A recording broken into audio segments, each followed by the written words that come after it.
So good morning. हम लोग start कर रहे हैं आज यूनिट नंबर 4, है ना। तो आज हम लोग बेसिकली जो पढ़ेंगे वो पढ़ेंगे research ethics, IPR, intellectual property rights बोलते हैं जिसको, एंड स्कॉलरली पब्लिशिंग। जो मैंने आपको बताया था कि जो ये रिसर्च गेट होते हैं, गूगल स्कॉलर होते हैं, ये सब चीज़ें क्या होती है, इसको हम लोग क्या बोलते हैं, स्कॉलरली पब्लिशिंग बोलते हैं ना। आप भी आपका स्कॉलर आईडी बना सकते हो, बहुत सारे प्लेटफॉर्म है स्कॉलर आईडी बनाने के। क्लियर। तो आपको ओवरऑल मैं इस यूनिट का जो थोड़ा सा रिव्यू देना चाह रहा हूँ वो ये है। सबसे पहले अपन बात करते हैं काय की, रिसर्च इथिक्स की, है ना। जो आपकी स्क्रीन पे आप लोग देख रहे होंगे, ये पूरी यूनिट को हमने 3 पार्ट में बांटा हुआ है।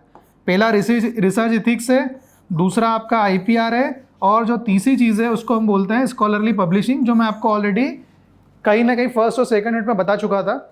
क्लियर है। फिर भी हम इसको थोड़ा सा और डिटेल में पढ़ेंगे। अभी अपन बात करते हैं सबसे पहले रिसर्च इथिक्स की।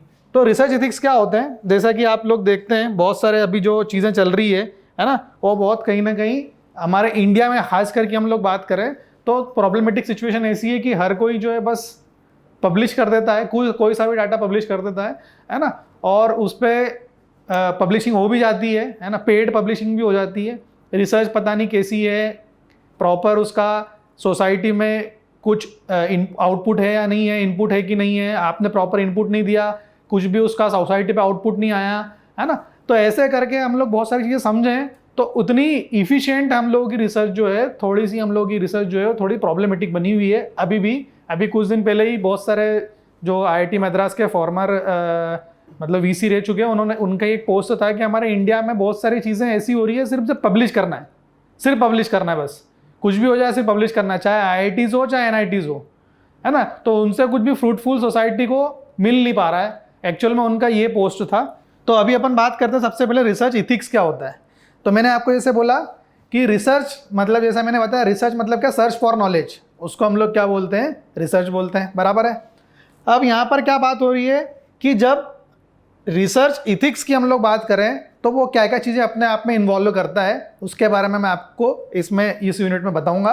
तो रिसर्च इथिक्स जो है वो क्या क्या इन्वॉल्व करता है, एप्लीकेशन ऑफ फंडामेंटल कुछ इथिकल प्रिंसिपल होते हैं रिसर्च इथिक्स के, है ना, साइंटिफिक रिसर्च के, जो क्या करती है, एंश्योर करती है कि मतलब फॉर एग्जांपल जैसे मैं मान लीजिए श्रुति गुप्ता और कुणाल है, श्रुति गुप्ता, या फिर मान लीजिए कोई श्रुति गुप्ता सीपीएम की है, या हम लोग ऐसा बोलें स्ट्रक्चर का कोई भी स्टूडेंट है। तो कोई भी जो रिसर्च कर रहा है उसकी रिसर्च में हमको एक फ्रूटफुल आउटपुट मिलेगा, ये हम लोग मान के चलते हैं। और मैं ऐसा मानता हूँ कि जो सामने वाला जो भी मेरे अंडर में या किसी भी गाइड के अंडर में स्टूडेंट होगा वो इथिकली उस पर वर्क करेगा, ऑनेस्टी से वर्क करेगा, है ना, प्रॉपर तरीके से रिस्पेक्ट करेगा उस चीज़ की कि मैं प्रॉपर तरीके से उसको रिसर्च को कर रहा हूँ। ऐसा नहीं कि कुछ तो भी रिसर्च कर रहा हूँ, जल्दी से जल्दी सबमिट कर रहा हूँ। इस तरीके से रिसर्च जो होती है वो कहीं ना कहीं इथिक्स के अगेंस्ट में होती है। तो इन चीज़ों के ही बारे में हम लोग पढ़ रहे हैं कि क्या क्या इथिक्स होता है रिसर्च का, वो इसमें हम लोग स्टडी करेंगे। इथिकल इश्यूज भी आते हैं रिसर्च में जो जनरली अराइज होते हैं। जैसे आपने बोला, मैंने बोला आपको कि आप जैसे अभी 3rd सेमेस्टर में पढ़ोगे तो डेजर्टेशन 1 होगा, 4th सेमेस्टर में पढ़ोगे डेजर्टेशन 2 होगा, या फाइनल थीसिस का आपका वाइवा जो जब तक होगा जब तक आपका वर्क पूरा कंपाइल नहीं हो जाता। Ultimately what we have to do, we have to ultimately design, या हम लोग क्या करेंगे, कुछ भी एक्सपेरिमेंट करेंगे, है ना। सीपीएम वाले जनरली एक्सपेरिमेंट वर्क भी करते हैं, स्ट्रक्चर वाले भी एक्सपेरिमेंट वर्क करते हैं, या फिर हम साइमुलेशन वर्क करते हैं, या तो सॉफ्टवेयर पे करते हैं, है ना। तो कहीं ना कहीं क्या चीज़ है, हम लोग क्या कर रहे हैं, उसका जो भी मतलब ऐसा बोला जाए कि मेथोडोलॉजी अडॉप्ट कर रहे हैं, उसको हम लोग क्या करेंगे, कहीं ना कहीं पब्लिश होने तक, कहीं ना कहीं हम जब तक उसकी बात करें तो उसको हम लोग क्या बोलते हैं, उसकी रिसर्च एथिक्स बोलते हैं, बराबर है। मतलब उसको डिज़ाइन करने से लगा के जब तक उसको अपन पब्लिश नहीं कर देते हैं तब तक उस चीज़ को जनरली हम लोग क्या बोलते हैं, उसकी रिसर्च इथिक्स बोला जाता है। ठीक है ना। वही वाली चीज़ है जो मैंने आपको बताई। इसमें 2 से 3 चीज़ें बहुत इंपॉर्टेंट है। एक तो आपकी इंटीग्रिटी चाहिए, मतलब आपकी इंटीग्रिटी मतलब आपका पूरा सहयोग चाहिए होता है, ऑनेस्टी चाहिए होती है, मतलब कहने का ये मीनिंग हो गया कि आपको पूरा ऑनेस्टी से, ईमानदारी से आपकी रिसर्च वर्क करना है। और तीसरा, आप ये मान के चलिए आप एज अ स्कॉलर हो, एमटेक स्कॉलर हो, ये आपको उसकी चीज़ की गरिमा को जो आपको है वो समझना पड़ेगा, इसकी रिस्पेक्ट को समझना पड़ेगा, तभी ये सब चीज़ें जो है ये रिसर्च एथिक्स के अंदर आती है। इथिक्स मतलब क्या हो गया, कहीं ना कहीं प्रिंसिपल, ठीक है ना। तो कोई भी चीज़ के अगेंस्ट में अच्छी चीज़ें होती है और अच्छी चीज़ों को बनाने के लिए हमको कुछ क्राइटेरिया रखना पड़ता है। उसी रिसर्च एथिक्स के बारे में मैं आपको इस यूनिट में बता रहा हूँ। बराबर है, क्लियर हो गया। तो जैसा कि मैंने आपको बोला कि जो रिसर्च एथिक्स होती है उसकी कुछ स्टेप्स होती है और उसी स्टेप्स के बारे में हम लोग पढ़ेंगे, ठीक है। तो मैं आपको उसको रिसर्च एथिक्स में कुछ डिटेल्स, इसमें 1 से लेकर 10 तक आपको पॉइंट्स दिख रहे होंगे, वही मैं आपको बताऊंगा। तो अभी मैं वही बात कर रहा था कि जो रिसर्च एथिक्स होती है उसके अंदर भी कुछ अपना हमारे पास में क्या होते हैं, पॉइंट्स होते हैं, उसी के बारे में हम लोग पढ़ेंगे। तो जैसे आप फर्स्ट चीज़ देख रहे हो, इसमें लिखा है इन्फॉर्म्ड कंसेंट। कंसेंट मतलब क्या होता है, voluntary participation, full disclosure from, है ना, groups, procedure, risk, benefit, special consideration for vulnerable groups. For example क्या हो गया, जैसे आप जब भी कोई भी पब्लिकेशन में रिसर्च करने जाओगे, है ना, यार आपका जब पेपर पब्लिश करोगे, तो जब आप उस पर पब्लिशिंग पेपर आप करोगे तो सबसे पहले आप देखोगे कि आपको, है ना, कुछ गाइडलाइंस रहती है, ऑथर्स की इंस्ट्रक्शंस रहते हैं, वो फॉलो करने होते हैं, ठीक है ना। तो वो करने के बाद में आपकी मेन्यूस्क्रिप्ट का एक टेम्पलेट होता है जो हर जनरल वाला अपनी वेबसाइट पर डाल के रखता है। फिर आपको क्या करना होता है, आपके जो भी पेपर है उस पेपर के हिसाब आपको उस टेम्पलेट के अंदर डालना पड़ता है और फिर उसके टेम्पलेट के अकॉर्डिंग आपको क्या करना पड़ता है, आपका जो भी काम है उसको आपको उस जनरल पेपर के मेन्यूस्क्रिप्ट में, टेम्पलेट की मेन्यूस्क्रिप्ट जो उसने दे रखी है उसके हिसाब से आपको उस पर वर्क करना होता है। फिर उस पर आप जब देखते हो उसमें नीचे एक एक्नॉलेजमेंट वाला पार्ट भी आता है और एक आता है conflict of interest. Conflict of interest मतलब क्या होता है कि इसका मतलब ये हो गया कि आपने या तो किसी ऑर्गेनाइजेशन से हेल्प लिया है या नहीं लिया है। जैसे फॉर एग्जांपल मैं बात करता हूँ, स्ट्रक्चर वाले हैं, तो अब स्ट्रक्चर वाले जितने भी स्टूडेंट्स होंगे वो आप देख रहे होंगे कुछ ना किसी का कंसेंट आपको लेना पड़ेगा। फॉर एग्जांपल आप कोई कंपनी में वर्क कर रहे हैं और आपने उस कंपनी के वर्क का ही डाटा लगाया हुआ है, तो जब तक आप उस मैनेजमेंट का कंसेंट नहीं लोगे तब तक वो वर्क जो है वो आपका क्या होगा, कहीं ना कहीं आपने उनको बिना बताए वो वर्क स्टार्ट कर दिया है या फिर उनके डाटा को बिना बताए आप आपकी रिसर्च में यूज़ कर रहे हो, जो कि, है ना, इथिक्स के अगेंस्ट में है। तो सबसे पहली जो चीज़ होती है वो क्या होती है, इसमें जो लिखा है इन्फॉर्म्ड कंसेंट, मतलब कहीं ना कहीं आप एक लेटर लेके जाओ, उस लेटर में लिखो कि सर ये जो डाटा मैं आपसे ले रहा हूँ इसमें आप मेरे को डाटा एक तो प्रोवाइड करें, पहली चीज़, और दूसरा जो भी मेरे को इसका आउटपुट निकलेगा वो मैं आपकी ऑर्गेनाइजेशन को उसके बारे में बताऊंगा। वहाँ के कोई एम्प्लॉय का या कोई सीनियर अथॉरिटी का आप नाम भी लिख सकते हो उस एक्नॉलेजमेंट के अंदर।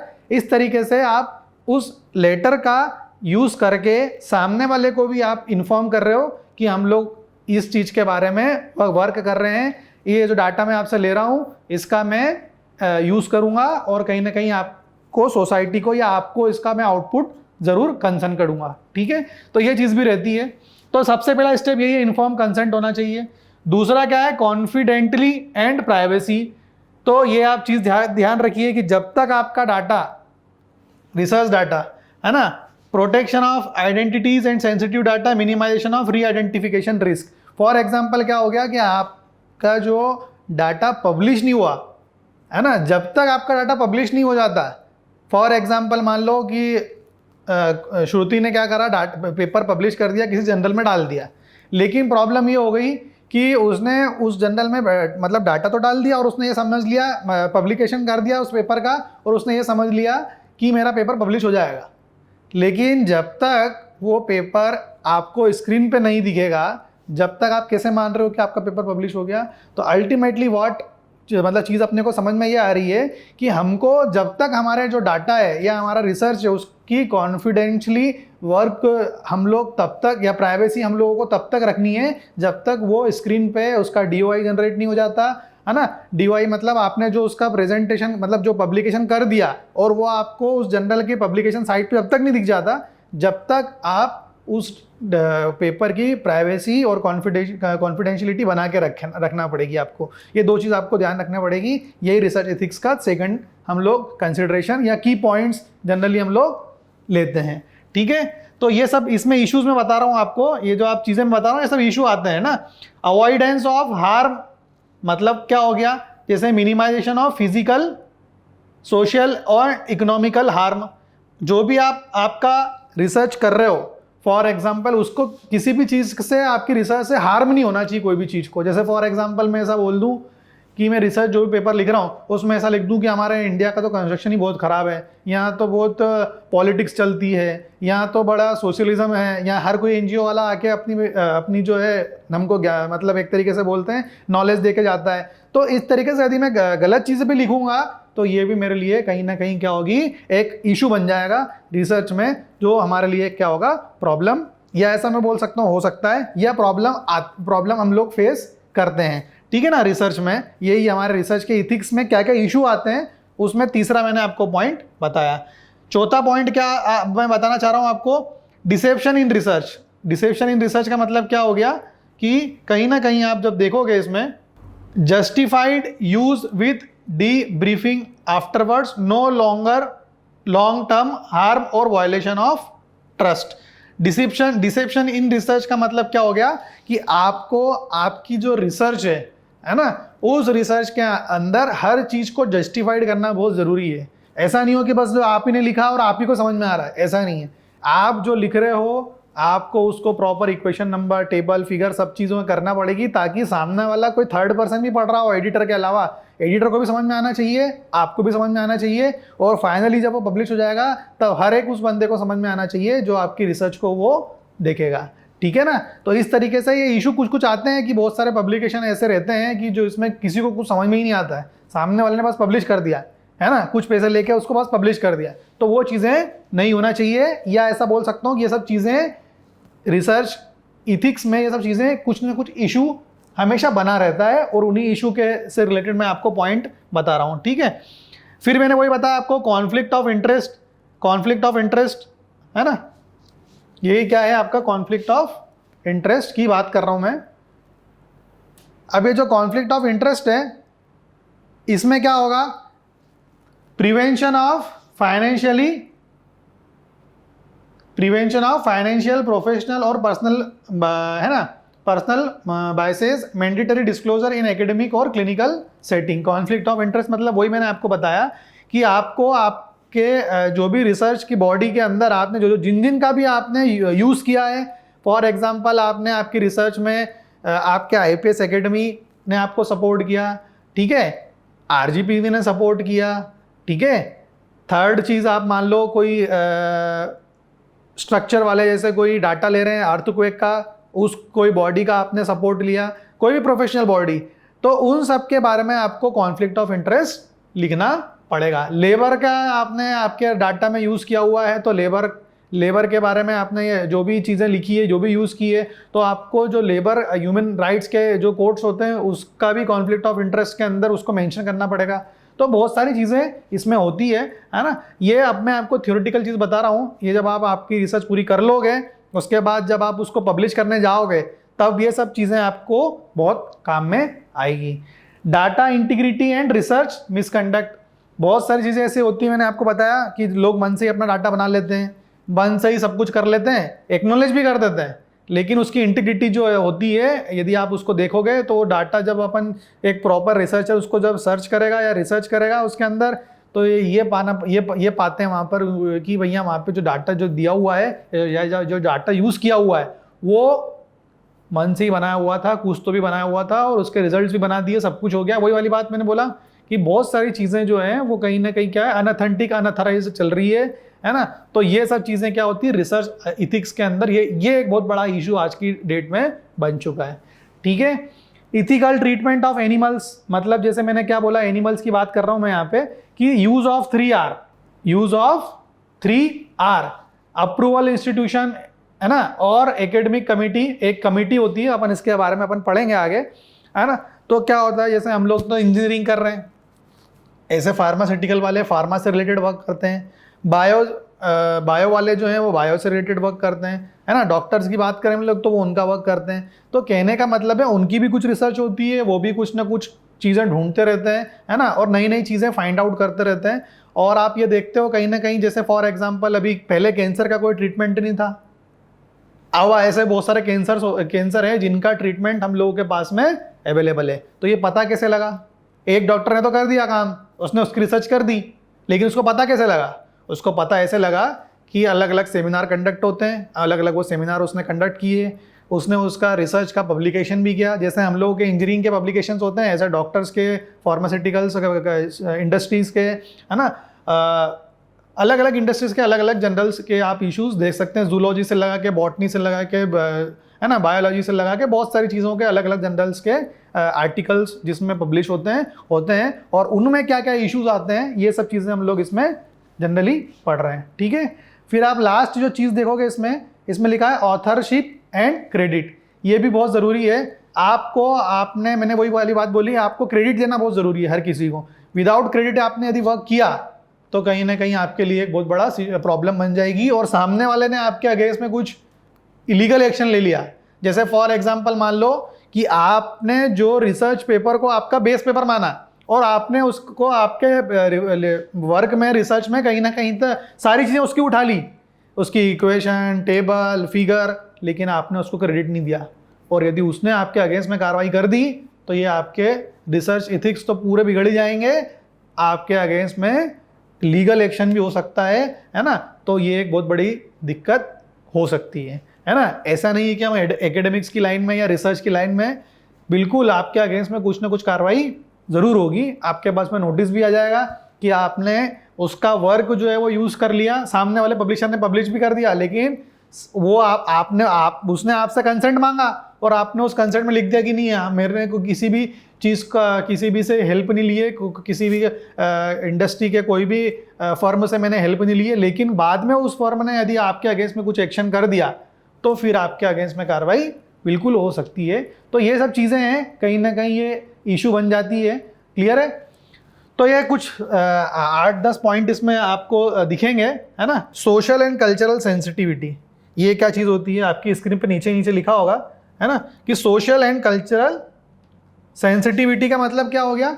Respect for cultural norms, avoidance of exploitation, consideration of indigenous communities and long income population, है ना। कहने का मतलब ये है कि जैसे फॉर एग्जांपल आप जो भी सोशल और कल्चरल वर्क है, जैसे फॉर एग्जांपल मैंने यही बोला, अर्थक्वेक जब आएगा तो आपने अर्थक्वेक की स्केल्स को तो ले लिया कि इतने रेक्टर स्केल पे उस पर यहाँ पर अर्थक्वेक आया था, आपने उसका एनालिसिस भी कर लिया, है ना। लेकिन सोशली और कल्चरल यदि हम बात करें कि उसका सोसाइटी पर क्या इम्पेक्ट पड़ा, वो भी आपकी रिसर्च की इथिक्स में कहीं ना कहीं मिसिंग होता है, जो कि नहीं होना चाहिए। तो ये भी एक बहुत बड़ा इशू है हम लोगों के लिए, है ना।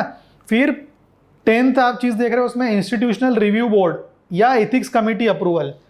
तो मैंने आपको वही बात बताई, IRB review for human subject research compliance with ethical standard. मैंने आपको यही बताया कि जैसे अभी फॉर एग्जांपल आप लोग अभी रिसर्च में तो ऐसे इन्वॉल्व ज़्यादा हुए नहीं हो, लेकिन अभी ऐसा बहुत बड़ा स्टेप लिया है UGC के अगेंस्ट में कि जो UGC अभी तक जनरल्स उसके अंदर बता रही थी, है ना, वो जनरल्स जो है एक्चुअल में यदि हम लोग देखें तो वो जनरल्स का कहीं से भी कुछ भी पब्लिकेशन हो रहा था, किसी भी तरीके से वो लोग पब्लिश कर रहे थे पेपर, इन सब चीज़ों पे मतलब कहीं ना कहीं हाई अथॉरिटी ने क्या कर दिया, बैन कर दिया है। तो बहुत सारे जो पब्लिकेशंस हैं वो क्या हो गए हैं, वहाँ से उन्हें टर्मिनेट कर दिए हैं, या ऐसा मैं बोलूँ कि वो सारे जनरल क्या हो गए हैं, पायरेसी या प्राइवेसी के अगेंस्ट में वर्क कर रहे थे, है ना। तो उनके अगेंस्ट में हाई अथॉरिटी ने एक्शन लिया और अभी जो UGC के जो जितनी भी लिस्ट है आप देखेंगे कि उसमें बहुत सारे जनरल्स जो हैं वो क्या कर दिए, उन्होंने ऑब्सोल्यूट कर दिए, हटा दिए हैं। मतलब क्या हो गया, वो जनरल्स का जो स्कॉलर वैल्यू था, इम्पैक्ट फैक्टर था, सब कुछ मतलब कहीं ना कहीं क्या हो गया, ज़ीरो हो गया है। और वो उसमें आप पेपर जिसके भी पहले पब्लिश होंगे वो सब पेपर जो हैं एक तरीके से ऐसा बोलो इलीगल हो चुके हैं। ठीक है, तो इस तरीके से जो भी हम लोग एक्शंस हमारी सरकार लेती रहती है और अभी बहुत सारे एक्शंस इस पर ले रही है।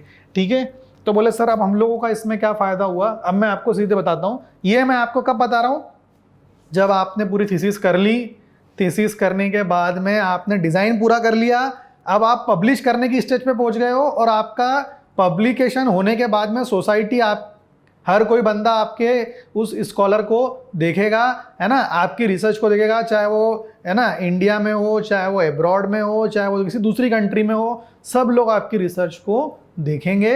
और यही कहीं ना कहीं हम लोगों के लिए एज अ स्कॉलर बहुत इंपॉर्टेंट होता है कि आपने जो भी वर्क किया है ना, कोई दूसरा भी आपके वर्क को उसको देखे और उस पर आगे वर्क करे। ठीक है, तो अब अपन वापस अपने पॉइंट पर आ जाते हैं।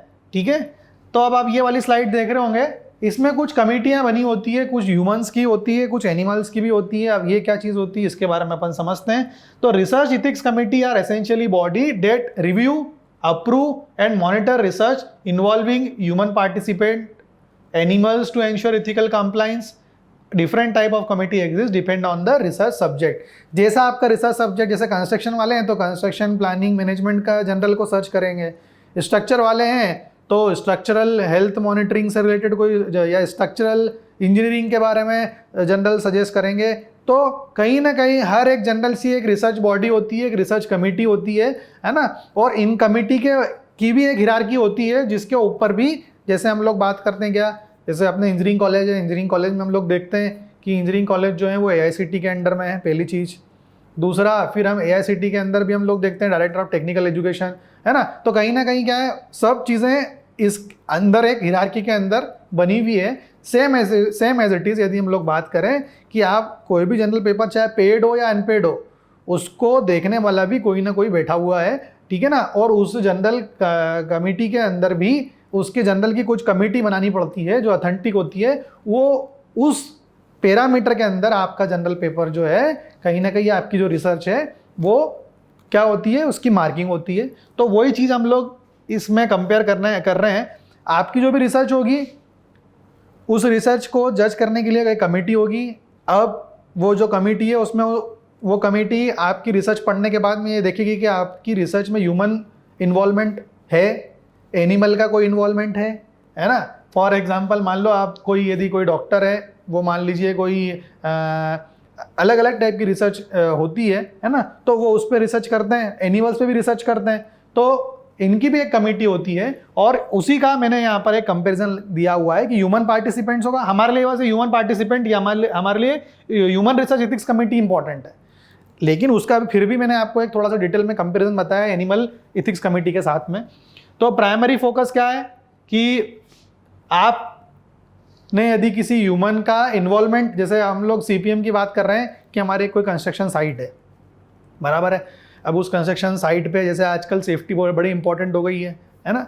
तो आपने उस सेफ्टी का यूज़ किया है कि ना किया है, प्रॉपर आपकी गाइडलाइन में है कि नहीं है वो चीज़, वो भी आपको देखना है। दूसरा, आप यदि कंस्ट्रक्शन का डाटा ले रहे हो, इसका मतलब कहीं ना कहीं उसमें ह्यूमन पार्टिसिपेशन तो है ही।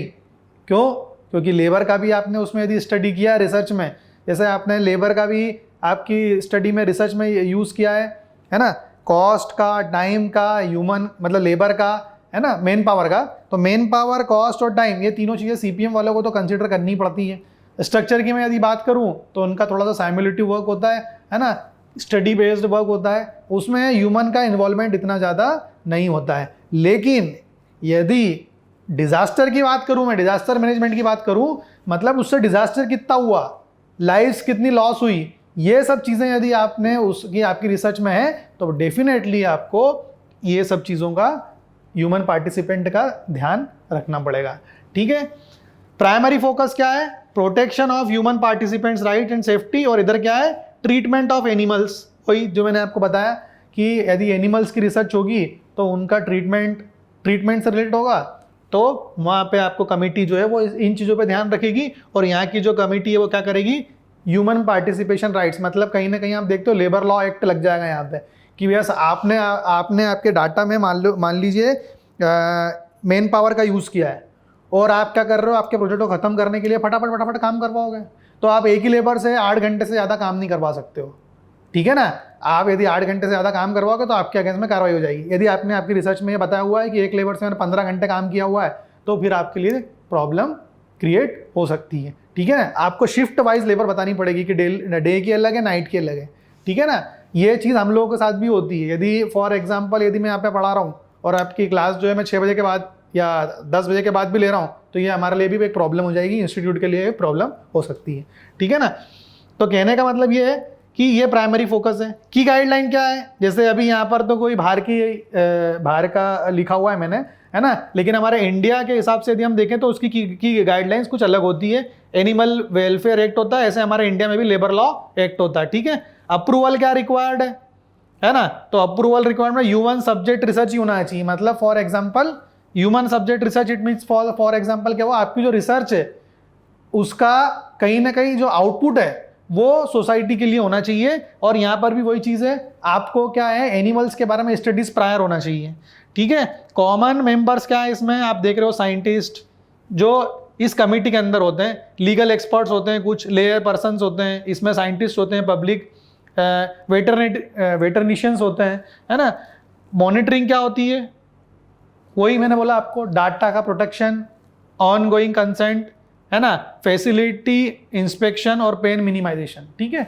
तो ये सब चीज़ें जनरली होती है, बराबर है। अब ये मैं आपको इसलिए बता रहा हूँ, ये कुछ कमिटीज़ हर जनरल्स में होती है ना, उसी के बारे में मैंने रिसर्च की कमिटीज़ के बारे में आपको कहीं ना कहीं स्लाइड्स के बारे में बताने की कोशिश करी है। जो कि रिसर्च कर रहे हैं आप तो उसके कुछ इथिक्स होते हैं, और उस इथिक्स की भी कुछ ना कुछ कमेटी होती है जिसके कुछ पॉइंट्स होते हैं, वो 10 पॉइंट्स में जो मैंने आपको बताया जो इश्यूज होते हैं। और उसके बाद में फिर मैंने आपको यहाँ पे कमेटी का कंपैरिजन बता दिया। This committee is basically for veterinarians and this committee is generally use for engineer scientist के लिए ये कमेटी होती है, ठीक है। अब बात आती है IPR, ये हम लोग अपने इंडिया की बात कर रहे हैं, ठीक है ना। तो इंटेलेक्चुअल प्रॉपर्टी राइट्स की यदि मैं बात करूं और अपने इंडिया की बात करूं तो इसमें क्या होता है ना, वो मैं आपको एक एक करके बताता हूं। ये सब चीज़ें कब आ रही है आपकी, जब आपने आपकी रिसर्च पूरी ओवर कर दी, अब आप क्या चाह रहे हैं कि हमको उसको पब्लिश करना है, ठीक है। हम लोगों के यहाँ पे भी एक रूल है, जब तक आपका एक पेपर कम्युनिकेटेड नहीं हो जाएगा जब तक आपका वाइवा नहीं होगा, ठीक है ना, ऐसा एक गाइडलाइन में है हम लोगों की। तो वही चीज़ जो है, मतलब फॉर एग्जांपल आपकी जो भी रिसर्च है उसका आप आउटपुट वाइवा में तो दे दोगे, वो कोई डाउट नहीं है, लेकिन वो पब्लिश भी होना चाहिए, ठीक है। पता चले कि वो पब्लिश ही नहीं हुई पहले, और आपके जैसा सिमिलर वर्क कोई दूसरा कहीं पर बैठ के कर रहा है और आपकी जो थीसिस है वो जमा हो गई, तो वो क्या हो जाएगा, इथिक्स के अगेंस्ट में हो जाएगा। क्लियर है। इसीलिए हम लोग एक पेपर प्रायर, 1 से 2 पेपर या तो आपके कॉन्फ्रेंस में पेपर आप कॉन्फ्रेंस में जाके पब्लिश कर दीजिए, कॉन्फ्रेंस में जाके प्रेजेंट कर दीजिए, है ना, या फिर दूसरा आप उसको किसी प्रॉपर जनरल के अंदर जो डिस्कस करके उसको पब्लिश करेंगे तो आपके लिए बेनिफिट रहेगा, है ना। ये अब जो IPR है ये एक थोड़ा सा अलग डिफरेंट टॉपिक है। इसमें क्या होता है, पेटेंट्स के रिलेटेड हम लोग बात कर रहे हैं, है ना। तो इंटेलेक्चुअल IPR एक हमारे इंडिया में भी है ना। IPR जो होता है, जो क्या करता है, प्रोटेक्ट करता है क्रिएशन ऑफ माइंड को, सच एज इन्वेंशन। आपकी कोई इन्वेंशन हो, जैसे मान लो अभी आप देखते हो, क्या देखते हो कि पहले हम लोगों के पास में कीपैड मोबाइल था, ठीक है ना। कीपैड मोबाइल बनाने वाली कंपनियां 10 थी, आज टच स्क्रीन वाले मोबाइल आ गए, उसकी कंपनियां भी मतलब इतनी कंपनियां हो गई कि इसको आप मतलब ऐसा मान लीजिए कि आप गिनेंगे भी ना तो भी ये कम पड़ जाएगा। हर एक नई कंपनी हर एक कंट्री के पास में अवेलेबल है, और बहुत सारी कंपनी चल भी रही है और ऑथेंटिक भी है। क्लियर। तो उनका जो वर्क है वो उन्हें रजिस्टर्ड कर रखा है। जैसे फॉर एग्जांपल यदि नोकिया ने यदि प्रॉपर उसने हैंडसेट बनाया हुआ है तो same to same handset Motorola वाला नहीं बना सकता। क्लियर है। क्यों? क्योंकि उसने उसके डिज़ाइन को, उसने उसके प्रोडक्ट को का पेटेंट कर लिया है। क्या कर लिया है? इसमें एक शब्द यूज़ कर रहा हूँ मैं, क्या यूज़ कर रहा हूँ? पेटेंट। ठीक है। तो वो उसकी जो डिज़ाइन है ना, या उसकी जो इन्वेंशन है, ये सब या ट्रेडमार्क है ना। ऐसा होता है ना, जैसे कोई कंपनी है, जैसे आईफोन है, ठीक है, माइक्रोसॉफ्ट है, क्लियर, और भी अपन बोले जैसे डेल है, ठीक है। तो हर एक का मोनो आप देखते हो, कोई दूसरी कंपनी यूज कर सकती क्या? नहीं यूज कर सकती। तो उन्होंने उनके ट्रेडमार्क को रजिस्टर्ड करवा रखा है, ठीक है। ऐसे ही आपकी जो डिजाइन है, जैसे हमारा इसरो वर्क करता है, चंद्रयान, अभी कुछ दिन पहले आपने देखा होगा चंद्रयान का भी कोई वहीं के अधिकारी ने उसके डिजाइन्स को किसी दूसरी कंट्री के पास में पहुंचा दिया, वो मैं नाम नहीं ले सकता, जो हमारे अगेंस्ट में है, तो ये क्या हुआ, ये तो हमारे राइट्स के अगेंस्ट में वर्क हो गया, और उसने डिज़ाइन पूरी एज इट इज़ यदि किसी को दे दी, इसका मतलब वो थोड़ा बहुत उसमें इनपुट में चेंज कर देगा और अपनी नई डिज़ाइन क्रिएट कर देगा, लेकिन हमारे लिए तो नुकसान हो गया, ठीक है ना। तो कहने का मीनिंग ये हो गया, लेकिन उसको नया करने के लिए आपको कुछ ना कुछ उसमें एडिशन सब्सट्रैक्शन करना ज़रूरी पड़ेगा, ठीक है ना। तो ये सब कौन चेक करता है, ये IPR या हम लोग बोले पेटेंट की भी एक कमेटी हम लोगों के पास है, जो कि हमारी इंडिया में बनी हुई है ना। और नेशनली भी होता है ये चीज़ और इंटरनेशनली भी होता है। आप आपकी डिज़ाइन का पेटेंट नेशनली भी करवा सकते हो और इंटरनेशनली भी करवा सकते हो, ठीक है। तो ये कुछ इसमें टाइप दे रखे हैं आपको। पेटेंट के बारे में आपने सुना है आज तक कभी? नहीं सुना होगा। Yes sir. कॉपीराइट के बारे में सुना है? Yes sir. ट्रेडमार्क के बारे में सुना है? Yes sir. ये वही चीज़ें हैं, ये जो 3 चीज़ें हम लोग सुनते रहते हैं, और एक डिज़ाइन भी होती है, ठीक है ना। तो इन सब चीज़ों का एक लॉ बना हुआ है जो कि बहुत पहले से चलते हुए आ रहा है, और उस लॉ के अकॉर्डिंग ही ये सब चीज़ें जज होती है, ठीक है। तो पेटेंट, जैसे मैंने फॉर एग्जांपल कोई काम किया है ना, अपने कॉलेज में भी बहुत सारे फैकल्टीज़ का पेटेंट है ना। मेरा भी एक पेटेंट है, मैं आपको बता दूंगा। तो मेरा एक पेटेंट, एक छोटा सा पेटेंट है, वो अपन डिस्कस करेंगे। तो वो चीज़ें कहीं ना कहीं क्या है कि आपने आपका वर्क किया, आपने उसकी डिज़ाइन करी, और आपने इस जो कमेटी के बारे में बताया, इसमें पब्लिश किया नेशनली या फिर इंटरनेशनली। और वो जब आपने उसको दिया, उसने उसके पर्टिकुलर जो भी नॉर्म्स थे उसके हिसाब से उसने चेक किया, फिर आपका जो डाटा था, या तो वो जो आपने वर्क किया वो वहाँ से डिक्लाइन भी हो सकता है, या फिर आपका वर्क में थोड़ा सा कुछ करेक्शंस भी आ सकते हैं, और फिर धीरे से वो पब्लिश हो जाएगा। उसका आपको एक IP नंबर मिल जाएगा, पेटेंट का नंबर मिल जाएगा, और आपकी पेटेंट जो है वो क्या हो जाएगी, फाइल हो जाएगी, ठीक है ना। क्लियर। तो ये एक पेटेंट का एक्ट जो है 1970 में बना था, और 2005 में उसमें अमेंडमेंट हुआ था। ये 20 साल का प्रोटेक्शन ड्यूरेशन होता है यदि आप कोई भी एक पेटेंट फाइल कर देते हो। जैसे मान लो आज आपने पेटेंट लिखा 2025 में, है ना, अभी चल रहा है क्या, अप्रैल, अपना चल रहा है क्या, अप्रैल चल रहा है ना, ठीक है ना। तो अप्रैल में मान लीजिए आपने कोई भी फाइल पेटेंट किया, तो 2025 से लेकर 20 साल तक, मतलब 45 तक आपका जो भी पेटेंट वर्क यदि कोई सोसाइटी में यूज़ करना चाहता है तो वो आपसे डिस्कस करेगा, ठीक है। या फिर आपने मान लीजिए उस बंदे ने यदि बिना कंसेंट के आपसे आप ही के वर्क का सेम टू सेम चीज़ यदि यूज़ कर ली, और आपने देख लिया या फिर किसी दूसरे ने देख लिया और आपको बताया, तो ये चीज़ें भी कहीं ना कहीं क्या हो सकती है, इलीगल हो सकती है, ठीक है ना। मैं आपको बताऊंगा कैसे। तो कॉपीराइट, ट्रेडमार्क, पेटेंट, ये सब चीज़ों के मैंने आपको एक छोटी सी टेबल में बताया है कि एक यदि आप पेटेंट करवाना चाहते हो तो उसका ड्यूरेशन जो है करवाने के बाद 20 साल तक का रहता है। कॉपीराइट का कम से कम 60 साल तक का रहता है, ठीक है ना। ट्रेडमार्क जो है, जैसे आप देखते हो ना, हर कंपनी कभी कभी उसमें मोनो में चेंज कर देती है, ठीक है ना। तो मोनो में चेंज करवाना बहुत ज़रूरी है, ठीक। 20 साल तक आपका जो पेटेंट है उसकी कहीं ना कहीं लिमिटेशन है। 20 साल तक आप आपका जो वर्क है, आपका जो पेटेंट किया हुआ है, उसकी जो एक्सपायरी डेट है 20 साल तक रहेगी। ये हमारी इंडिया में एक मतलब लिमिटेशन दे रखी है। फिर 20 साल के बाद में वो एक्सपायर हो जाएगा, ठीक है ना। इस बीच में मान लीजिए कोई आपका वर्क को यूज करना चाहता है, ठीक है ना, तो उसको पे करना पड़ेगा आपको, समझ रहे हो ना। जैसे मान लीजिए MRF कंपनी है कोई, ठीक है ना। अब MRF की आप देखते हो ब्रांडिंग पहले सचिन तेंदुलकर के हाथ में थी, अब किसी दूसरे के पास में चली गई, ठीक है ना। ये तो ब्रांडिंग की बात हो गई। लेकिन MRF का जो लोगो है, ठीक है ना, वो लोगो जो है वो कहीं ना कहीं ट्रेडमार्क है।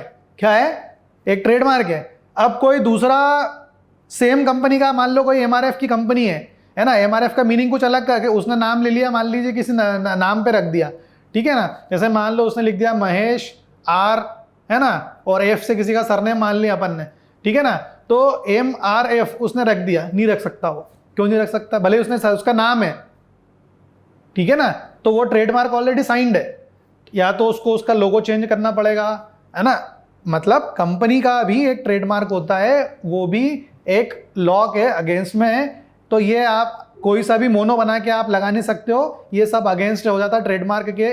इसका आपको क्या लेना पड़ता है, इसका फीस पे करना पड़ता है और ट्रेडमार्क को परचेस करना पड़ता है, अथराइज कमेटी से पास करवाना पड़ता है। It is something like that. वही चीज़ मैं आपको बता रहा हूँ कि ये सब ट्रेडमार्क के एक्ट होते हैं, है ना। हमारे इंडिया के अंदर इन सब चीज़ों को भी मॉनिटरिंग होती है ना। आपकी कंपनी कुछ भी छोटी मोटी कंपनी होगी तो चल जाएगा, गांव में कोई कंपनी वहाँ पे चल जाएगा ट्रेडमार्क। लेकिन यदि कोई कंपनी है, जब आपकी प्राइवेट लिमिटेड हो गई, लिमिटेड कंपनी हो गई, फिर धीरे से प्राइवेट लिमिटेड हो गई, तो इस तरीके से यदि कोई कंपनियां बढ़ते चली जाती है ना, तो उनका जो मोनो है वो सेम नहीं हो सकता है, किसी दूसरे का कॉपी पेस्ट आप नहीं कर सकते हो। ये चीज़ मैंने आपको इसमें बताने की कोशिश की है, ठीक है। ये सब आपके मतलब नॉर्म्स के हिसाब से टेबल बनी हुई है, लेकिन आपको जो मेन चीज़ें समझना है वो मैं आपको कहीं ना कहीं समझाने की कोशिश करूँगा।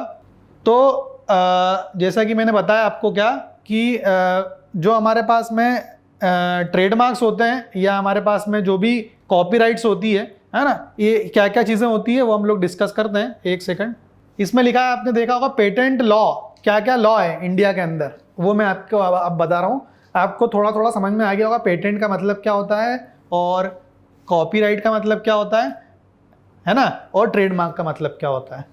कॉपीराइट आप देखते हो, जैसे अभी हमारी फिल्म इंडस्ट्री की मैं बात करूं, कोई भी सेम स्टोरी नहीं बना सकता, ठीक है ना, कोई भी सेम स्टोरी नहीं बना सकता है। समथिंग लाइक डेट, आपकी जो रिसर्च है उस रिसर्च के अंदर भी कहीं ना कहीं जो बड़े बड़े जर्नल्स होते हैं ना, उसमें कॉपीराइट का ऑप्शन आता है, ठीक है ना।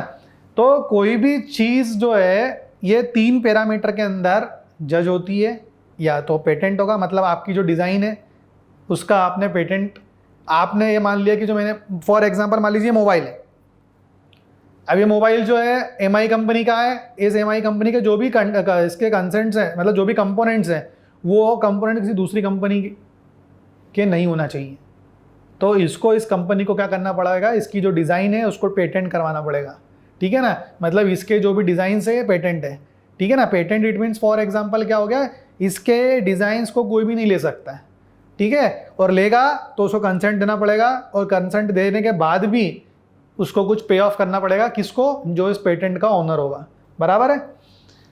कॉपीराइट का मतलब क्या हो गया, कॉपीराइट का मीनिंग ये हो गया कि जो भी आप लीगल चीज़ कर रहे हो, है ना, वो उसका एडवर्टाइजमेंट, है ना, चाहे उसका वीडियो या कहीं भी कुछ भी चीज़ हो, वो सब कॉपीराइट एक्ट के अंदर में आता है ना। जैसे आप मान लीजिए कोई यूट्यूब में अपन देखते हैं बहुत सारी चीज़ें होती है कि आपने कहीं से बस उठा के यदि आप डाल दोगे और यूट्यूब में वीडियो बना दोगे तो वो कॉपीराइट एक्ट के अंदर आ जाएगा, और आपको क्या कर देगा, वो यूट्यूब जो है वो वहाँ से वो हटा देगा।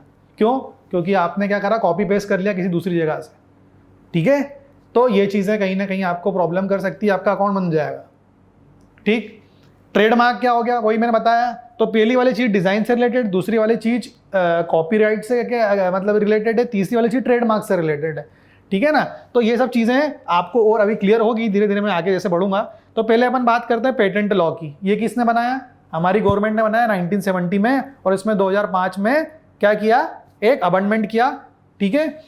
तो ये वर्ल्ड ट्रेड ऑर्गेनाइजेशन है ना, तो world trade organisation trademark organisation है। इन्होंने भी कुछ ना कुछ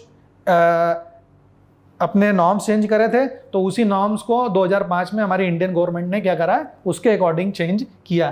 क्या क्या की फीचर्स होते हैं इंडियन पेटेंट लॉ के, है ना, पहले हम वो समझते हैं। इन्वेंशन, मान लो आप कोई प्रोडक्ट की इन्वेंशन कर रहे हो, जैसे आपने देखा होगा पहले एक आईटी में अभी कुछ दिन पहले एक स्टूडेंट ने एक छोटा सा इट जस्ट लाइक एक बॉटल के बराबर एक डिवाइस बनाया है, और उस डिवाइस में आप गंदा पानी डालो और नीचे से अच्छा पानी निकलेगा। मतलब वेस्ट वाटर ऊपर से डालो आप, और नीचे से आप पीने वाले पानी का कहीं ना कहीं उसका ट्रीटमेंट आसानी से इस छोटे से प्रोडक्ट के अंदर, पोर्टेबल प्रोडक्ट के अंदर कर सकते हो। तो उसने उसके जो भी डिज़ाइन की इन्वेंशन थी उसने उस डिज़ाइन इन्वेंशन को पेटेंट करवाया, बराबर है। तो उस इन्वेंशन को ही हम लोग क्या बोलते हैं, हम लोग पेटेंट के अंदर काउंट करते हैं। क्या क्या चीज़ें होती है इसमें, क्या क्या चीज़ें एक्सक्लूडेड होती है, discovery, scientific theory.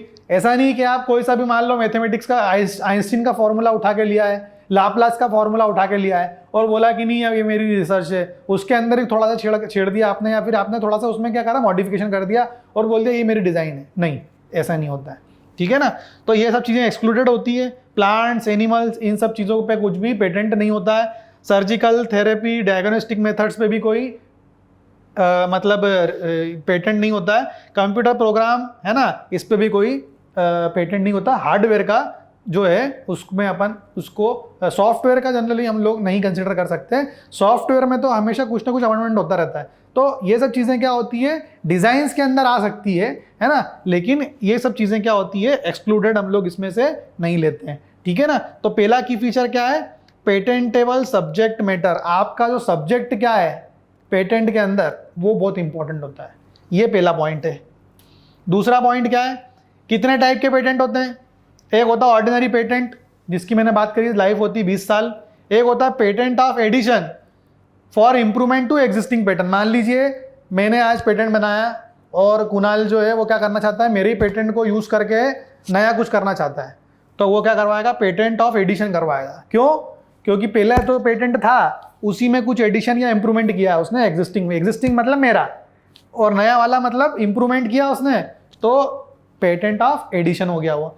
Divisional patent मतलब क्या हो गया, if application covers multiple invention, है ना। आपकी जो इन्वेंशन है वो इंजीनियरिंग से भी बिलोंगिंग है ना, कोई मान लीजिए कोई बायोमेडिकल का बंदा, उससे भी बिलोंगिंग है ना, समथिंग लाइक दैट। मतलब बहुत सारे मल्टीपल डिसिप्लिनरी यदि उसके अंदर है तो वो डिविजनल पेटेंट कहलाएगा। मतलब उस पेटेंट का यूज़ हर इंडस्ट्री में होगा, है ना, और वो कहीं ना कहीं हमारे लिए बहुत यूजफुल होगा।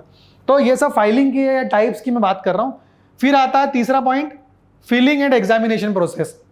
अब बोले सर ये तो आपने बता दिया पेटेंट है पेटेंट होता है, पर ये करते कैसे हैं, ठीक है ना। तो ये सब चीज़ें बता रखी है। एक प्रॉपर सबमिशन होता है, उसके बाद में 18 मंथ के बाद में आपका फर्स्ट डिज़ाइन आता है। तीसरे पॉइंट जो है 48 मंथ के बाद में आपका वो जो भी आपने जो दिया वो क्या होगा, उसको पूरा जज करती कमेटी। फिर आपको एग्जामिनेशन का ये प्रोसेस है पूरा उसका, मतलब उसको जांचेगी परखेगी। फिर पांचवी चीज़, फिर जाके आपको कुछ पैसा ग्रांट होगा और फिर आप उस चीज़ को क्या कर सकते हो, लॉन्च कर सकते हो, है ना। मतलब कहने का ये है कि मान लीजिए आपको एक डिवाइस बनाना चाहते हो, उसका पेटेंट भी करवाना चाहते हो। पेटेंट मतलब मान लीजिए आपने वो डिवाइस बनाया और वो डिवाइस को कोई दूसरा कहीं पर बैठ के बना रहा होगा, तो फिर तो प्रॉब्लम हो जाएगी। तो सेम टू सेम जो डिज़ाइन आपने बनाई है उसको आप सबसे पहले फाइलिंग करवा लो। जैसे ही आप उसकी डिज़ाइन की फाइलिंग करवा लोगे, सरकार आप यदि उसमें कुछ इनोवेशन मिलेगा सरकार को कि नहीं कुछ नई चीज़ें एंटिक चीज़ें, तो फिर सरकार आपको ग्रांट करेगी पैसा उस प्रोडक्ट के लिए, ताकि या कुछ मनी आपको सेंक्शन करेगी ताकि आप उस मनी से यूज़ करके उस पेटेंट को, फाइल तो आपने कर दिया, उस पेटेंट को यूज़ करने के बाद में एक प्रॉपर प्रोडक्ट आप बनाना चाहते हो, तो सरकार आपको उसका ग्रांट दे देगी और फिर उस ग्रांट के थ्रू आप उस चीज़ को मार्केट में उतार सकते हो। ठीक है, तो ये सब एक चीज़ें क्या होती है, एक पूरी स्टेप होती है, ठीक है ना। अब उसके बाद में एक लाइसेंसिंग भी करवाना पड़ती है। Government can allow third party to manufacture patent product under certain condition. अब भाई मैं तो इंजीनियर हूँ, मैंने डिज़ाइन बना दी, मैंने एक प्रोडक्ट बना दिया, तो मैं अब इतने सारे प्रोडक्ट बनाऊंगा क्या? नहीं बनाऊंगा, मैं किसी तीसरी पार्टी को इसमें इन्वॉल्व करूंगा। तो वो जो तीसरी पार्टी है वो भी कहीं ना कहीं मेरा ही वर्क कर रही है, तो मेरा कंसेंट लेके वो काम करेगी। तो ये जो कंपलसरी लाइसेंसिंग करवानी पड़ेगी उसको मेरे से, तो वो लाइसेंसिंग कैसे करवाएगा मेरे से, तो वो कंपनी जो है वो मेरा अथराइजेशन लेगी, मेरा कंसेंट लेगी, मुझको पे ऑफ करेगी। उसके बाद में फिर वो, क्योंकि मैंने तो एक प्रोडक्ट बनाया लेकिन मेरे को तो बहुत सारे प्रोडक्ट बनाना है। जैसे आपने इसका नाम सुना होगा, फास्ट ट्रैक का नाम सुना होगा, तो फास्ट ट्रैक जिसने बनाया होगा, है ना, उसने तो एक ही घड़ी बनाई होगी, लेकिन उसको बनाने के बाद में उस प्रोडक्ट का पेटेंट हो गया। अब उसकी जो डिज़ाइन है वो किसी थर्ड पार्टी ने, या तो कंपनी खुद की होगी उसकी, या फिर किसी दूसरी कंपनी को बनाने को देगा, लेकिन उसकी लाइसेंसिंग करवाना बहुत ज़रूरी होता है। ठीक है, एक तो पब्लिशिंग अलग चीज़ हो गई, पेटेंट अलग चीज़ हो गई, है ना, कॉपीराइट अलग चीज़ हो गई, ट्रेडमार्क अलग चीज़ हो गई। यदि आप किसी प्रोडक्ट आप बनाना चाहते हो, जैसे फॉर एग्जांपल ये आप देख रहे हो, ये मार्कर है, ये इस स्क्रीन का मार्कर है, बराबर है ना। पर ये स्क्रीन का मार्कर जो है सेम कंपनी कोई हर एक, देखो इसमें भी इसने मॉडिफिकेशन किया, कुछ ना कुछ तो मॉडिफिकेशन करना ही पड़ेगा इसकी डिज़ाइन में, ठीक है ना। तो अब ये टीवी है, इस टीवी के फीचर्स तो सबको मालूम है कि भैया रेक्टेंगल ही होता है, लेकिन रेक्टेंगल के होने के बाद भी इसके जो इंटरनल फीचर्स है, सॉफ्टवेयर है, इसका हार्डवेयर है, इसमें तो चेंजेस करने पड़ेंगे ना। और ये सब चेंजेस करने के बाद भी दूसरी कंपनियां ऑलरेडी इन चीज़ों को बना के बैठी है, तो आपको सबसे पहले क्या करना पड़ेगा, इसको पब्लिश करवाना पड़ेगा कि भैया आपका जो प्रोडक्ट है उसको पास करवाना पड़ेगा गवर्नमेंट ऑफ इंडिया से, उसके बाद ही आप लॉन्च कर पाओगे, ठीक है ना। अब फर्स्ट स्टेप जैसा आपने बोला पब्लिशिंग कैसे करें, यही पूछ रहे हो ना। Yes sir. तो पब्लिशिंग करने के पहले ही तो मैं बात कर रहा हूँ आपको कि जो ब्राह्मण बता रहा हूँ मैं, यही तो है पूरी, कि क्या स्टार्टिंग आपको जब करनी होगी तो आपने तो आपका वर्क कर दिया, मान लो कोई दूसरी कंट्री में बैठा हुआ है उसने भी वही वर्क कर दिया जो आप कर रहे हो, तो आपको सबसे पहले क्या करना पड़ेगा, आपके वर्क को उठा के पहले उसकी पूरी फाइलिंग करना पड़ेगी, और फिर वो वहाँ से पास होगा, और वो कमेटी आपको ये बोल भी सकती है कि नहीं आपका जो वर्क है ये तो ऑलरेडी पहले पब्लिश हो चुका है, आपको कुछ नया करना पड़ेगा, ठीक है ना। तो ये इसकी कमेटी डिसाइड करेगी कि आपका वर्क रिपीटेटिव तो नहीं है, समथिंग लाइक डेट। मान लो आपने कोई रिसर्च पेपर मेरा ही उठा लिया, मेरा ही वर्क उठाया आपने एज इट इज़ जो मैंने किया, अब आपने किसी जनरल पेपर में डाला, तो किसी सड़े पेपर में डालोगे आप, घटिया जनरल में डालोगे तो पब्लिश भी हो जाएगा। क्यों? क्योंकि आपने उसको क्या कर रहा है, उसकी केस स्टडी बदल दी, लेकिन सारी इक्वेशंस, टेबल, फिगर जो मैंने मेरे फिगर में यूज़ करे थे वही की वही आपने उसको थोड़ा सा मॉडिफाइड कर दिया और पब्लिश कर दिया। तो नॉर्मल जनरल तो क्या करेगा, उसको पब्लिश कर देगा, है ना, जिसका कोई इम्पैक्ट फैक्टर नहीं होगा, जिसका कोई साइटेशन नहीं होगा, जिसका कुछ भी मीनिंग नहीं होगा। लेकिन कोई एक अच्छा जनरल होगा ना, वो आपके पेपर को जब तक वो आपके पेपर को कैच कर लेगा कि इसका जो पेपर था ये पूरा एज इट इज़ इनका पेपर है, सिर्फ इनकी केस स्टडी अलग है ना। तो ऐसा वर्क भी कहीं ना कहीं क्या होता है, पब्लिकेशन करने के बाद में हमारे लिए मतलब हार्म होता है। हार्म इट मीन्स क्या होगा, हमारे लिए अनऑथेंटिक हो जाएगा, हमारे लिए कोई काम का भी नहीं रहेगा, ठीक है ना। तो और या तो फिर आप उस सामने वाले को एक्नॉलेज कर दो और उसके अंदर इतने चेंज कर दो कि उसका 50% पूरा चेंज हो जाए आपके वर्क से। कुछ इस तरीके से आपको वर्किंग करनी पड़ेगी, तभी आप उसमें पब्लिश कर पाओगे। तो जैसे जैसे आप आगे आप देखते हो, बढ़ते चले जाते हो अच्छे जनरल्स में, उसका इम्पैक्ट फैक्टर बढ़ता चला जाता है, ठीक है ना। तो वो भी मैं आपको बताऊंगा, है ना। ये सभी भी मैं जो बात बता रहा हूँ, ये मैं बता रहा हूँ प्रोडक्ट की। आप जो बात कर रहे हो वो थियोरेटिकल पर्सपेक्टिव की बात कर रहे हो कि कोई आपकी रिसर्च जो कि आप रिसर्च पेपर में पब्लिश करोगे, लेकिन आपने मान लो आपका रिसर्च करने के बाद में आपने एक प्रोडक्ट डिज़ाइन कर दिया, और वो प्रोडक्ट डिज़ाइन करने के बाद आप चाह रहे हो कि अब उसकी मार्केट वैल्यू बढ़े, मार्केट में लॉन्च हो, तो सबसे पहले आपको उस प्रोडक्ट का पेटेंट करवाना पड़ेगा। समझ पा रहे हो क्या बोलना चाह रहा हूँ? आपकी रिसर्च तो थियोरेटिकल हो गई, लेकिन यदि आपको उसका डिज़ाइन और आपने उस डिज़ाइन करने के बाद एक प्रोडक्ट लॉन्च कर दिया, तो आपको उस डिज़ाइन प्रोडक्ट का सरकार से भी फंडिंग चाहिए और आपको उसको मार्केट में भी उतारना है, तो फिर आपको उसका पेटेंट करवाना पड़ेगा। क्या करवाना पड़ेगा? पेटेंट करवाना पड़ेगा। समझ में आ गया? Yes sir. ठीक है ना। तो publishing is a theoretical publish, अलग वो अलग चीज़ हो गई। उसमें आपने क्या करा, थ्योरी, आपने थ्योरी लगाई, आपने कोई पार्ट का सीपीएम का यूज़ किया, प्राइमेरा सॉफ्टवेयर में उसकी स्टडी करी थियोरिटिकल, लेकिन उसका कुछ प्रोडक्ट बना क्या? नहीं बना। लेकिन यदि आपने आपकी रिसर्च कोई प्रोडक्ट ओरिएंटेड थी, है ना, तो फिर आप उसकी रिसर्च का थियोरिटिकल पब्लिकेशन तो आपने करवा दिया, और उसका जो प्रोडक्ट है उस प्रोडक्ट का आपको मार्केट में उसको उतारना है, और उसका ना तो आगे से कोई रिलेशन है ना पीछे से, मतलब पास्ट से ना कुछ फ्यूचर से। आपका मतलब जो वर्क है वो प्रेजेंटली कहीं मतलब जस्टिफाइड हो, मार्केट में उतरे, तो फिर आपको इस पेटेंट की पूरी प्रोसेस से गुजरना पड़ेगा। फिर गवर्नमेंट ऑफ इंडिया आपका यदि वर्क अच्छा होगा तो आपको ग्रांट करेगी, ठीक है। तो ये सब मैंने आपको चीज़ें बताई। जैसा डिजिटल इनोवेशन, एआई पेटेंट भी होते हैं आजकल, फार्मास्यूटिकल बायोटेक पेटेंट्स भी होते हैं, है ना। ये सब चीज़ें अलग अलग चीज़ें दे रखी हैं यहाँ पे, ठीक है। तो रिसेंट कुछ डेवलपमेंट इंडिया ने करे हैं। आजकल जो है Indian patent office is a cautious about granting patent for AI based invention.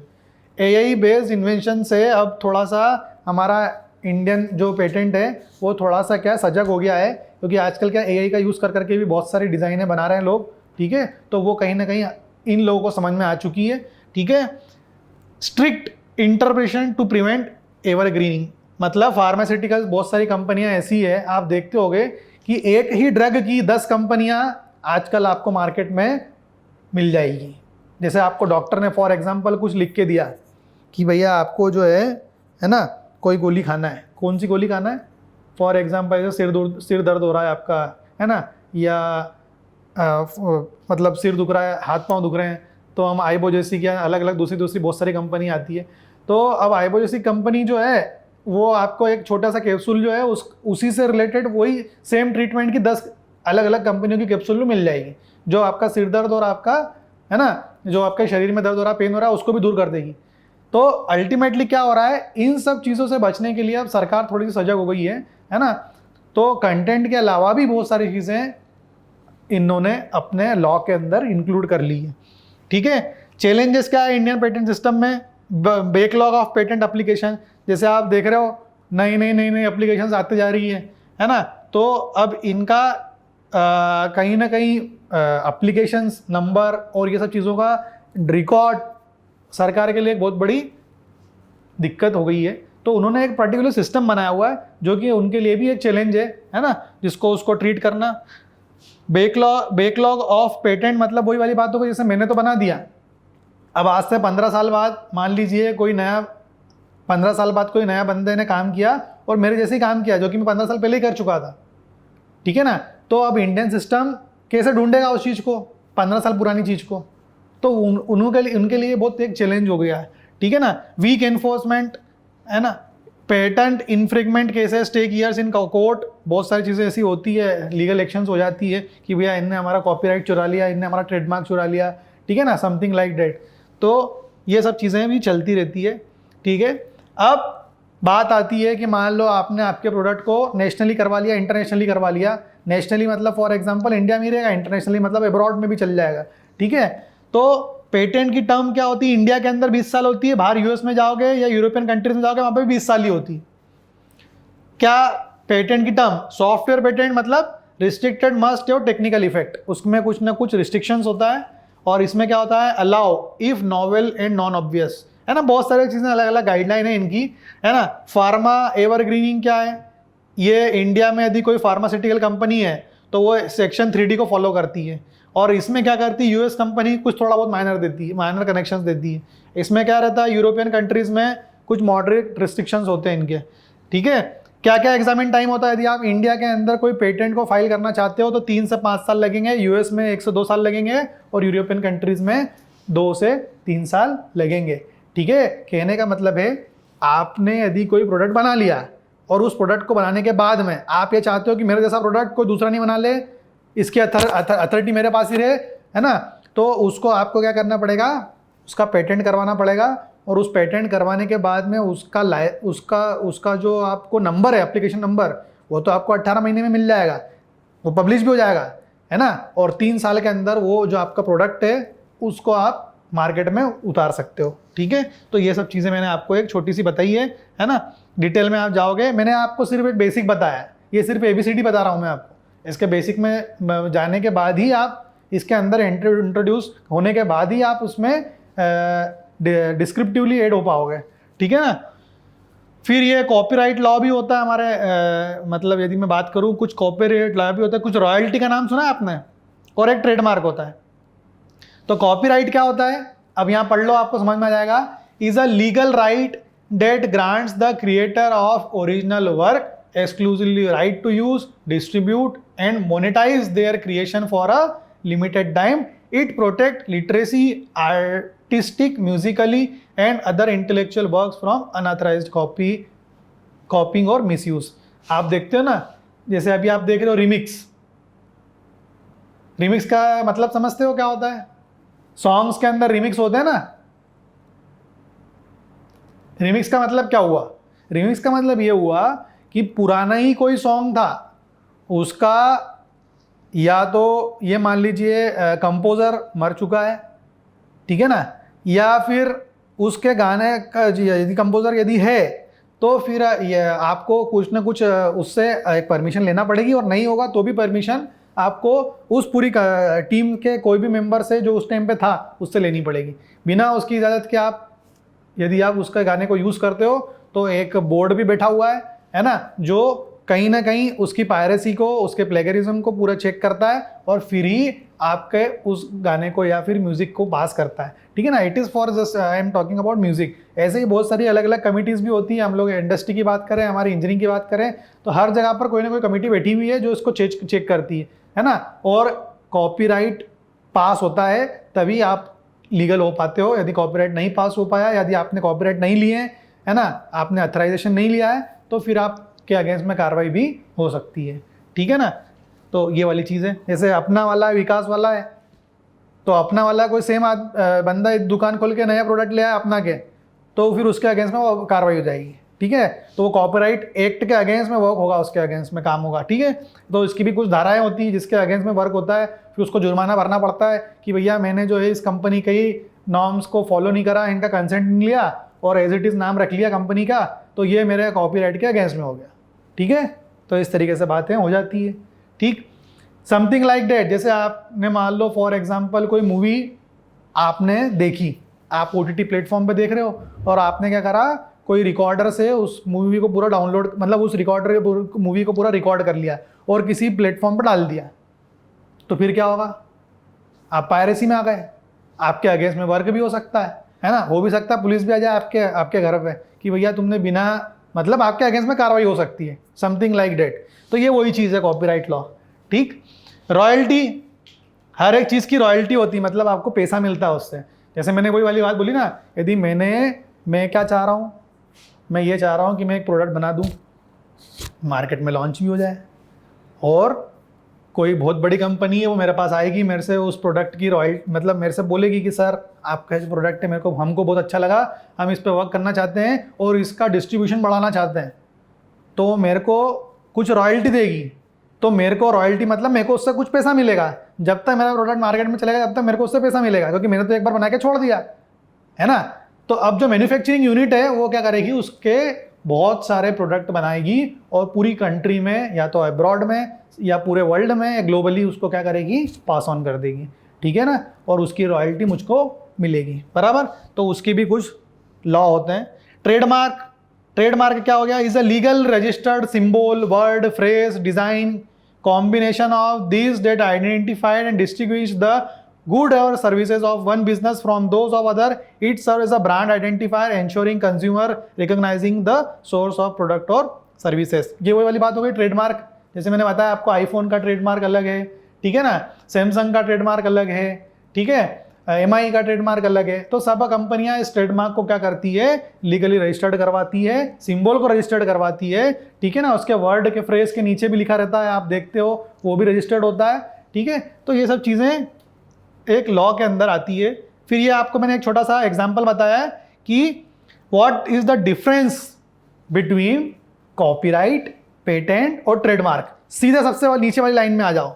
जैसे मान लो हैरी पॉटर की कोई बुक है, तो उसका कॉपीराइट है।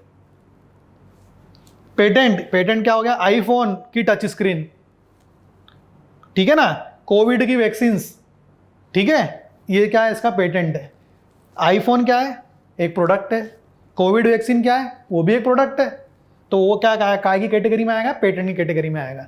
लेकिन यदि कोई थ्योरेटिकल चीज़ है, जैसे आप देख रहे हो क्या, हैरी पॉटर बुक, या फॉर एग्जाम्पल कोई बुक है, उसमें भी एक ISBN नंबर होता है, तो वो सब चीज़ें काय में आएगी, कॉपीराइट में आती है। कि वही चीज़ यदि कोई दूसरा पब्लिशर बना के लॉन्च कर देगा, तो वो फिर उसका कॉपीराइट के अंदर अगेंस्ट में उसके कार्रवाई हो सकती है। ट्रेडमार्क, मैकडी का नाम सुना है, मैकडोनल्ड सुना होगा ना, डोमिनोज, मैकडोनल्ड, ये सब क्या है, इनके ट्रेडमार्क है ना। तो ये सब ट्रेडमार्क, ये सब ट्रेडमार्क है, ये आप ये देख रहे हो सब ट्रेडमार्क।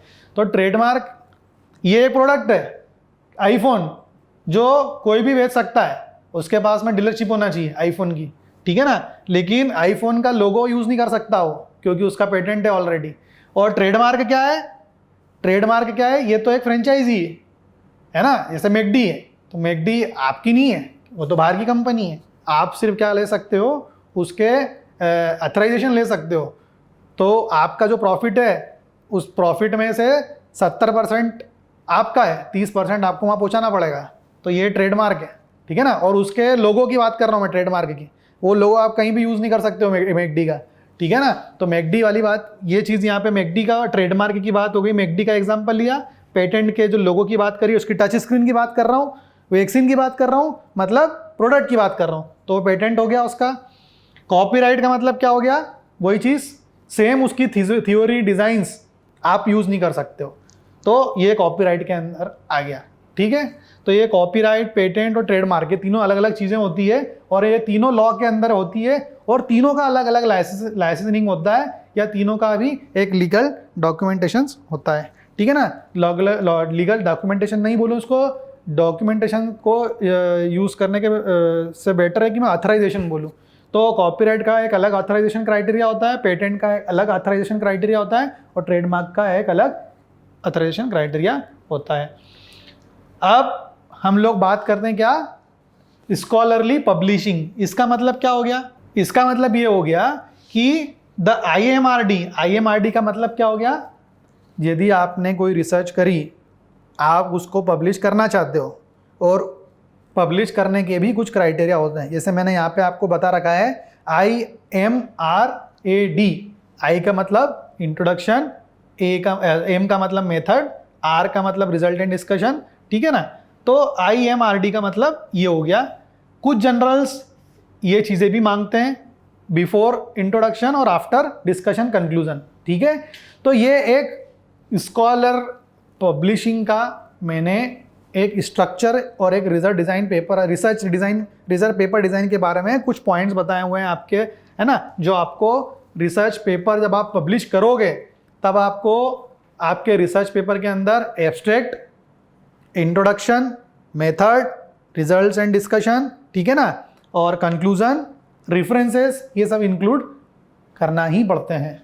ठीक है, तो ये स्कॉलरली पब्लिशिंग का मतलब यही हो गया कि पब्लिकेशंस जब आप करोगे, they have some criteria which we have to follow, है ना, विथ सम की पॉइंट्स, है ना, अंडर IMRD फॉर्मेट। ठीक है, तो ये चीज़ें मैंने आपको बताई। इसका पर्पस क्या है, ये पर्पस इसीलिए है कि मेरे को ये तो ऑथराइज करना ही पड़ेगा ना, कोई भी जनरल हो उसमें की पॉइंट्स तो यही होंगे, एब्स्ट्रैक्ट, इंट्रोडक्शन, है ना, methods, results, discussion, conclusion, reference, ये सब तो आपको डालना ही पड़ेगा। और इन सब को डालने से ये होगा कि हर जनरल पेपर का एक ऑथराइजेशन हो गया, ये स्टेप्स हो गई।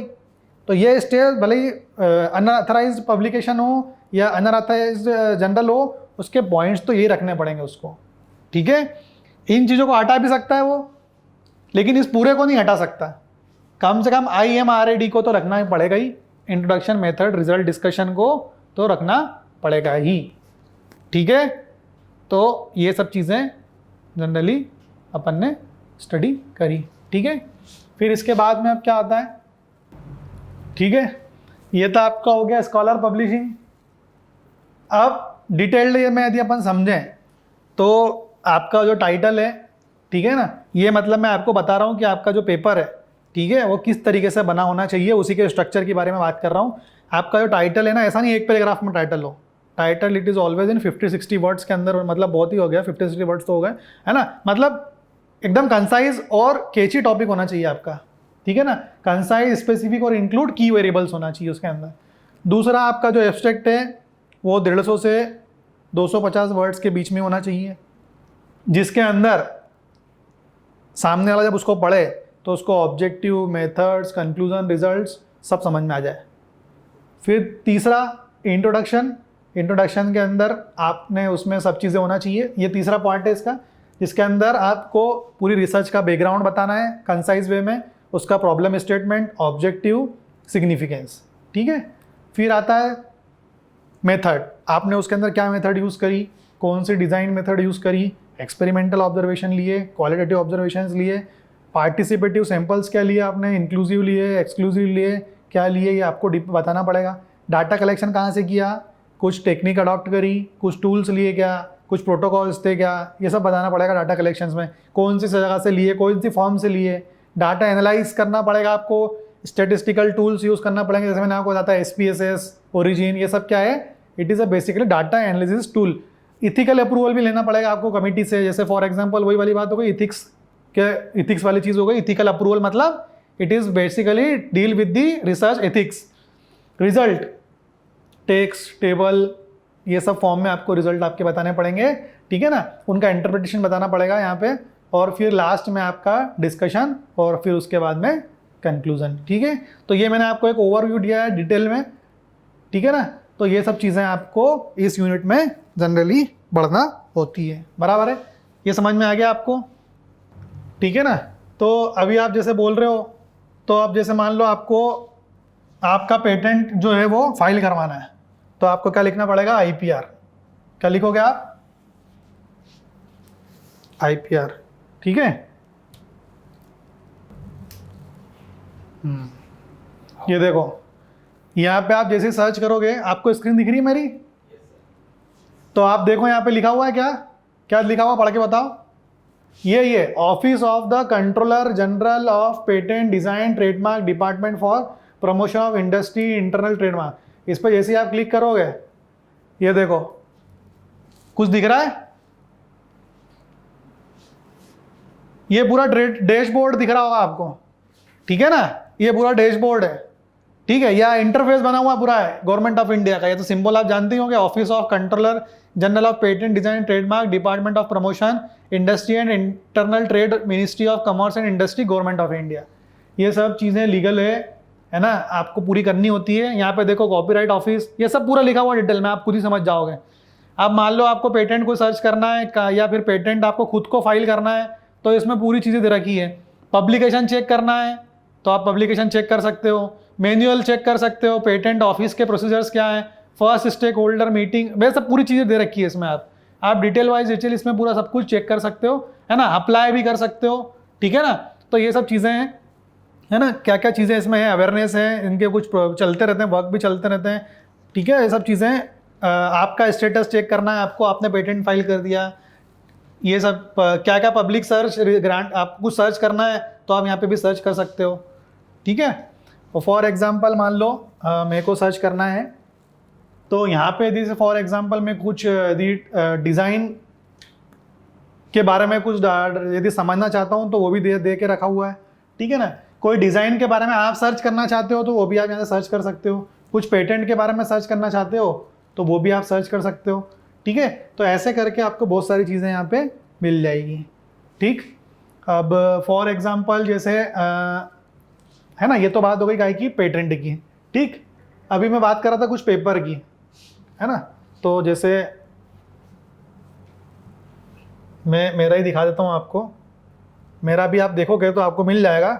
अब आप ये देखना उसमें कि मैंने जो किया है वो ऑथेंटिक है या नहीं है, ठीक है। तो ये गूगल स्कॉलर देते हो, ये भी स्कॉलर पब्लिशिंग है ना। मतलब ये एक मैंने जो आपको बताया था कि कुछ बहुत सारी वेबसाइट्स होती है, ठीक है ना। तो ये आप देखोगे मेरा आपको पूरा दिख जाएगा इसके अंदर। और मैं जिसकी बात कर रहा था, है ना, क्या बात कर रहा था मैं, हाँ, जो एक पेटेंट की बात कर रहा था मैं, वो भी शायद आई थिंक मैंने इसमें डाला होगा, ठीक है ना। तो वो भी आप सर्च कर सकते हो। जैसे आप यहाँ लिखोगे, ये एक अलग स्कॉलर चीज़ है ना। यहाँ पे आप रिसर्च गेट लिखोगे तो, हालांकि मैंने नहीं डाला था, मेरे जो सबऑर्डिनेट्स थे उन्होंने इसमें मेरे साथ में डाला था, तो मैंने उसको जस्ट रिव्यू तो नहीं बोल सकते अपन, ऐड किया था मेरे इसमें। तो आप यहाँ पर देखोगे, जब नीचे आओगे तो यहाँ पे आपको एक IoT बेस्ड मिलेगा कुछ, ये रहा, ठीक है। तो ये इसका फुल टेक्स्ट अवेलेबल है, यदि आप इसको सर्च करोगे, है ना, तो ये आपको यहाँ पे मिलेगा,